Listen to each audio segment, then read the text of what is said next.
I did pretty well in the science classes. So when I was looking at engineering, then my folks said, well, if you're interested in engineering, you should look at CASE, and it was considered one of the top engineering schools. I went in as electrical engineering, and I graduated in electrical engineering. Now, in the meantime, I developed an interest in business and corporations and the stock market. That is probably what sent me on to get an MBA. And so I was working for GE the summer before my senior year. Then I interviewed with them later and went to work for GE for 3 years. Decided when they started talking about jobs going up the ladder, I didn't want any of those jobs, so I went back to grad school. So I took a leave of absence from GE and then gradually decided, no, I'll stay in academics.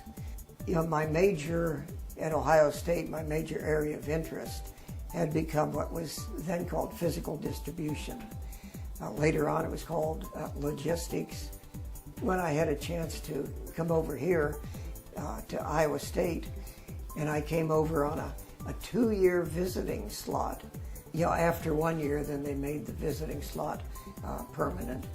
Supply chain is fairly technical, very quantitative. The one thing that I learned at CASE, you're ahead of the other people if you can state things in equations. When I was a sophomore and we're ready to get into the lab and make stuff or tear it apart and see how it works. And he was a graduate student instructor. He came in and started covering the blackboard with equations. It was very important to learn that stuff.